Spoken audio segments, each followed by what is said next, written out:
नमस्कार, मेरा नाम दीवान सिंह बिष्ट है। मैं इस ग्राम सभा का एक आम नागरिक हूँ और मेरा जो है कि यहाँ पर बहुत पहले से जो है कि पीढ़ी दर मेरे बूढ़े दादा और उसके बाद दादा और पिताजी सारे लोग पीढ़ी दर पीढ़ी खेती और किसानी करते आए हैं।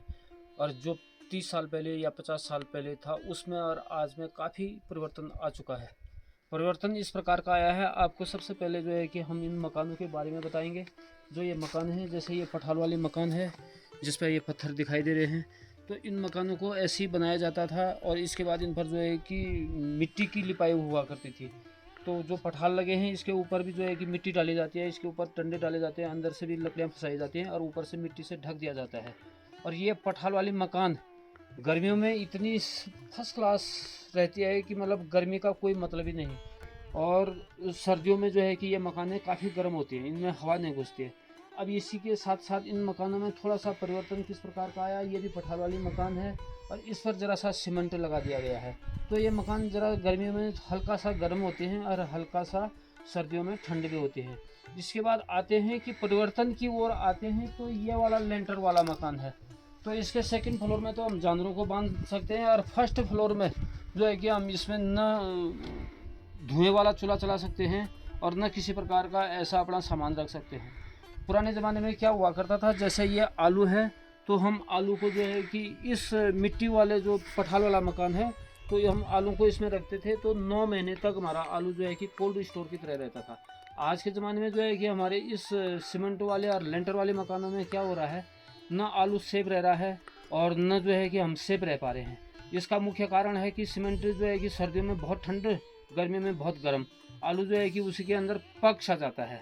पुराने ज़माने में ये इस प्रकार की खेती हुआ करती थी, इसको हम जो है कि रामदाना कहते हैं और इसको गांव की भाषा में चौलाई कहते हैं। तो इसका हम लोग क्या करते थे कि हमारे दादा लोग इसको शाम को भिगाते थे और फिर सुबह जो है कि नाश्ता खाया करते थे। और बच्चों के लिए और बुज़ुर्गों के लिए इसको भुना जाता था और भुनने के बाद जो है कि इसको गुड़ के साथ बड़े चाव से, और चम्मच नहीं हुआ करता था उस ज़माने में, क्योंकि चम्मच का प्रयोग जो है कि बहुत बाद में आया। तो ये ऐसी एक ओक होता है, ग्रीन ओक, इसका जो है कि हम लोग, मैं अब खाऊंगा नहीं क्योंकि ये कच्चा है, इसको ऐसे करके चम्मच बना करके गुड़ और उसके साथ भून करके आलू को भी जो है कि हम लोग 2 प्रकार से बनाते हैं इसको। यहाँ पर एक तो जो है कि चूल्हे में डाल देते हैं और ये जो है कि अच्छा फ्राई हो जाता है कोयले के अंदर, राख के अंदर, और इतना टेस्टी होता है, इतना टेस्टी, बर्फ़ी से भी बेहतर। एक दूसरा जो है कि बॉयल करके जो है कि उसको हम पतीले में या किसी अन्य बर्तनों में बॉयल करते हैं, तो उसको भी नमक के साथ खाते हैं। ये कद्दू है, इसका हमारे गांव में कभी कोई रेट आया ही नहीं, ये ऐसा पड़ा का पड़ा थक चुका है। रेट ना आने का कारण है हमारी सब्जी मंडियां बहुत दूर होना। 200-250 किलोमीटर हम जो है कि इस कद्दू को ले जाएंगे तो 8-10 रुपये किलो ये बिकेगा, तो वो तो ट्रक वाले को या ट्रांसपोर्ट वाले को या सब्जी मंडी आड़ती वाले को ही जो है कि हो पाएगा, और किसान जो है कि खाली जेब में हाथ डाल करके घर लौटेगा। सरकार ने कहा कि आप कूट की अतीश इत्यादि का खेती करो, हमने माना, खेती किया। इस कूट को हम इस कुटकी में इसलिए लगाते हैं ताकि कीड़े मकोड़े कम लगें, इस पर जो है कि कीड़े नहीं लगते हैं, और कुटकी पर बहुत सारे कीड़े लगते हैं, इसको सेव करके रखते हैं। और हम तो जो है कि जो इसका बुरादा होता है लास्ट का बेचने के बाद, कुट्टू का खासकर, इसको हम अपने कमरे में रखते हैं, खासकर हम युवा रखते हैं जिनको जानकारी होती।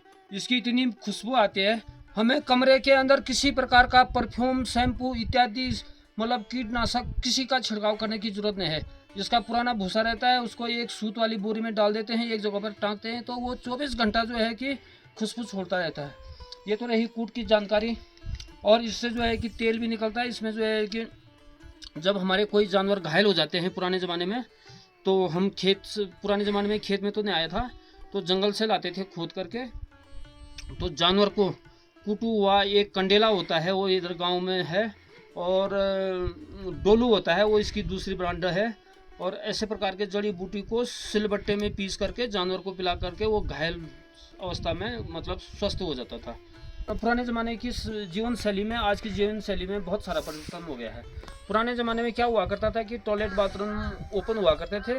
आज के ज़माने में टॉयलेट बाथरूम, गैस, लाइट, इन चीज़ों का ज़्यादा विस्तार हो चुका है। व्यक्ति जो है कि इस गांव में जितनी भी आबाद दिखाई दे रहा है, और इससे भी ज़्यादा आबादी जो है कि हमारे इस टॉप के पीछे है, नीचे वाले टॉप के पीछे है, उधर गैप के पीछे है, मतलब 50% ज़मीन हमारी बंजर पड़ गई है। इसका मुख्य कारण क्या है कि हमारे घरों में क्या हो गया है कि प्रत्येक व्यक्ति ये चाहता है कि मैं अपने पशुओं को दूसरी जगह शिफ्ट करता, तो वहाँ के लिए क्या चाहिए हमको, पहले लाइट चाहिए, फिर उसके बाद गए चाहिए, फिर उसके बाद बाथरूम चाहिए, फिर उसके बाद नेटवर्क का आना ज़रूरी चाहिए। तो इसकी वजह से जो है कि हम लोगों के जो है कि जगह जगह पर छोटे छोटे गौशाले रहते हैं और उन गौशालों में वो व्यवस्थाएं नहीं बन पाती हैं। तो न मैं वहाँ जाने के लिए तैयार हूँ, न मेरे बच्चे हैं, न मेरी वाइफ है, इसलिए वो ज़मीन बंजर पड़ चुकी है। पुराने ज़माने में हम इस प्रकार के कपड़े पहनते थे। ये डोरी तो बाजार की है, लेकिन जो पुराने ज़माने में हम एक भांग होता है, भांग का बनाते थे ऐसी डोरी, या सूत का कपड़ा आता था उसका बनाते थे, सफ़ेद वाला धोती टाइप का। ये ऊन का है, प्योर ऊन का है ये। इसका मैं आपको एक रेशा भी दिखाता हूँ। ये रेशा है, ये ऊन है। ये ऊन की कताई ऐसे कताई करते थे हमने, लगभग आपको कभी दिखाया भी होगा। ये ऊन है, ऊन का बनाया है, भेड़ की ऊन का बनाया है। एक धागा जो है कि इसमें वाइट होता है, एक धागा काला होता है, और नेचुरल काली भेड़ और सफ़ेद भेड़ की ऊन का होता है। और ऐसी कपड़े पहनते थे, और पैजमा भी इसी का बनाते थे, और मोजा भी इसी का बनाते थे, और कंबल भी ऊन का ही हुआ करता था, और टोपी भी ऊन का ही हुआ करता था। और जूते की जगह पर एक हम उसको छबेल कहते हैं, तो वो बनाया करते थे भांग का जूता, और उसमें पूरे लेसेस बना करके नीचे से जो है कि उसकी मतलब जूते की तरह सोलिंग करा करके उसी भांग का उससे चला करते थे। और पाँव बहुत गर्म होते थे, और जो पाँव की उंगलियों में एक प्रकार के जीवाणु वो पाँव पकने शुरू हो जाते, तो वो कभी नहीं हुआ करता था। और हम लोग जो है कि अपना भेड़ों का सामान खुद अपने पीठ पर ले जाते थे, और अपना ऊन का कपड़ा पहनते थे। और ये ऊन का कपड़ा ऐसा है कि इसको मिट्टी में भी रखो तो तब भी उतना गंदा महसूस नहीं होता, पहन भी लो तो तब भी उतना गंदा महसूस नहीं होता है, और बहुत अच्छा स्वास्थ्य रहता था इस ऊन के कपड़े से। सबसे पहले जो होती है, जो भेड़ों को हम देखते हैं कि इनके शरीर पर किसी ने भेड़ों का काम किया होगा, तो वो भेड़ों के शरीर पर क्या होता है, एक पीला पीला टाइप का होता है। तो यही ऊन जो है कि वो जो हमारे शरीर में पीलिया बनने की संभावना होती है, ये ऊन जो है कि पसीने के माध्यम से ये ऊन के कपड़े उस पीलिया जैसी बीमारी को नष्ट कर देते थे। और हमारे बुजुर्ग लोग चलने में बहुत तेज, और खाने में भी जो है कि वो एक ही टाइम या 2 टाइम खाना खाया करते थे। आज की तरह नहीं कि नमकीन खाओ, मोमो खाओ, समोसे खाओ, वो मिलता ही नहीं था। तो बस सूखी सी ये रामदाने की रोटी खाते थे, और बाजार भी नहीं था। भेड़ों में जो है कि सामान लाद करके जो है कि हम ग्वालदम, गरुड़, कर्णप्रयाग इन जगहों से जो है कि छंटवारा करके लाया करते थे, उसके बदले में धान मिला करता था। जो खेती छूटने का मुख्य कारण है, जो हम भेड़ें पालते थे, आज उस टापू के पीछे 10 दिन में भेड़ें रख दी, वहाँ के लिए गोबर तैयार हो गया। दूसरे हफ्ते जो है कि दूसरी जगह भेड़ें रख दी, वहाँ के लिए गोबर तैयार हो गया। तो खेतों में जो है कि घर से गोबर ढो के जाना नहीं पड़ता था, खेत में जो है कि गोबर भेड़ें बना के जाती थी। और उसके बाद जो है कि अपनी नई खेती के लिए जब हम ये माघ फागुन के महीने में हल जोत कहते हैं, तो बैल को जोत करके अपनी खेती तैयार करके, और हमारी माताएं बहनें जो है कि उसको गुड़ाई निराई भी अच्छी होती थी। और भेड़ के गोबर में सबसे पौष्टिक अनाज होता है। अब उसके बाद जो है कि भेड़ें भी बेच दी, और आधुनिक युग आ चुका है, 4G का ज़माना आ चुका है। अब सरकार ने कहा है कि चलो किसानों की आय कम हो रही है, तो हम उसके आय को दुगना करने का प्रयास करते हैं। तो परिवर्तन इस प्रकार का किया है, मैं आपको थोड़ा सा दिखाता हूँ। ये हमने जो है कि ऊँट तो हम लगभग बेच चुके हैं, और अब कुटकी का आपको दिखाता हूँ मैं। कुटकी हमने जो है कि 2-3 ब्रांड का कुटकी बनाया हुआ है। तो पहला ब्रांड हम आपको दिखाते हैं। पहला ब्रांड ये है। तो इसमें से जो है कि हम जो है कि इसको बाज़ार भेजेंगे, तो बाज़ार में जो है कि इसका जो रेट भाव होगा, रेट भाव तो जो है कि कंपनियाँ ही तय करेंगे। अब क्या करते हैं, ये सेकंड वाला हमने जो है कि तैयार किया है छाँट छूट के, और इसकी हमने ग्रोटिंग की है। इसमें एक लकड़ी, धूल, मिट्टी कुछ नहीं है, इसको धो के रगड़ करके साफ़ किया है। और ये थर्ड क्वालिटी का है ये भी चीज़ सेम है, लेकिन ये बारीक में है, ज़रा सा ये बारीक है। और इसमें जो है कि पौष्टिकता, तो आप चाहे इसको खाएं, चाहे आप इसमें से खाएं, लेकिन ये जो है कि सब एक जैसी है। इसमें गुणवत्ता एक जैसी है, लेकिन ये मतलब, और एक ये भी है, इसको हम कहते हैं नमड़ू कहते हैं इसको। ये नमड़ू का मतलब होता है ये अपनी मर्जी से तैयार हुआ है, छूटी हुई खेती से। जो खेत हमने छोड़ दिया था पिछली बार, उसमें से ये नमड़ू तैयार हुआ। तो ये लावारिस कुटकी थी मेरी, और इसको भी मैंने जो है कि इकट्ठा करके रख दिया है। अब आपको हम दिखाते हैं फिर ब्रांडेड करने का एक तरीका। ये हमारा सूप है, और ये हमारा विशाल है, ये हमारा छन्नी है। छन्नी ये रहा, एक ये बड़ा वाला है, बड़ा दाना, मोटा मोटा कबाड़ नीचे गिराने का।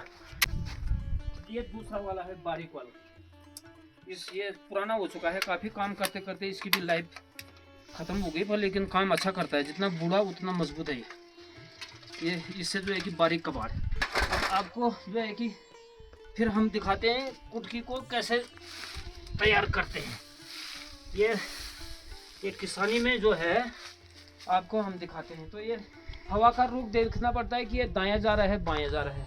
अगर दायां जा रहा है तो ठीक है, तो अगर बायां जा रहा है तो ऐसे घूम जाते हैं हम लोग, क्योंकि अभी जो है कि ये ठीक है, अभी ये ठीक है।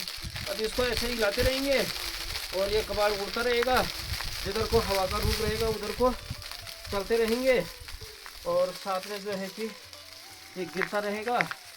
अब इसमें से जो है कि हम अभी आपको ब्रांड करके दिखाएंगे। तो ब्रांड करने में जो है थोड़ा सा मेहनत तो लगती है। अब ये हमने गिरा दिया है। अब इसमें से सारा कबाड़ हटाएंगे। अब इसमें से मोटा मोटा निकालेंगे हम। सबसे पहले मोटा मोटा निकालेंगे, जो हमने फर्स्ट ये सेकंड ब्रांड की तैयारी हो रही है। अब ये रहा। फिर इसको ज़रा मसलते हैं हम हाथों से। अगर ज़्यादा मात्रा हो तो पाँव से मसलते हैं, अगर कम मात्रा हो तो इसको हाथों से मसलते हैं। फिर उसके बाद इसका ऐसे फटका लगाते हैं। फटका लगाने के बाद इसका कबाड़ आगे आ जाता है और साथ में जो है कि इसको हम फिर नीचे गिरा देते हैं। अब ये तैयार हो चुका है। तैयार होने के बाद जो भी कबाड़ है वो हमने तकरीबन सारा हटा दिया है। मशीन तो है नहीं, हम कंप्यूटर से सेट किए हुए हैं, तो नहीं कि जो कि सारा इधर का इधर उधर का उधर, थोड़ा बहुत तो जाता रहता आता रहता है। तो इसको हमने जो है कि सेकंड के लिए रखा है। अब आते हैं हम थर्ड वाला कैसे निकालते हैं। थर्ड वाला भी आपको एक प्रक्रिया बताते हैं। ये इधर से ये मोटा मोटा हटा दिया हमने। मोटा मोटा हटाने के बाद अब हम थर्ड वाले को निकालते हैं। थर्ड वाले में से भी जो है कि हम मोटा मोटा हटा देंगे आप, क्योंकि जो उसको सेकंड में जाना है। सेकंड में ये आपको ये फिर कर दिया, वैसे ही फटका मार दिया है और ये जो है कि ये इधर गिरा दिया है। ये फटका मारते रहेंगे और नीचे हटाते रहेंगे जो बुरादा है। अब ये जो है कि हमारा अब ये थर्ड के लिए ये कुछ मोटा चला जा रहा है, तो ये थर्ड के लिए जो है हम लोग ये थर्ड वाला हमारा तैयार हो चुका है। इस कुटकी से जो है कि 7-8 प्रकार की बीमारियां दूर होती हैं। सबसे पहला मैंने खुद इसको इस्तेमाल किया। इसको मैंने अपने ग्राइंडर मशीन से पीसा। ग्राइंडर मशीन जिन भाइयों के पास नहीं है वो सिलबट्टे में भी इसको पीस सकते हैं। इसके बाद अच्छी तरह से छन्नी मारें। उसके बाद शाम को खाना खाने के बाद गुनगुने पानी में 1 बड़ा चम्मच वह पिसा हुआ पाउडर लें और उसमें जो है कि गुनगुना पानी मिला करके 1 गिलास पिएं और उसके बाद 20 ग्राम की मिश्री खाएं।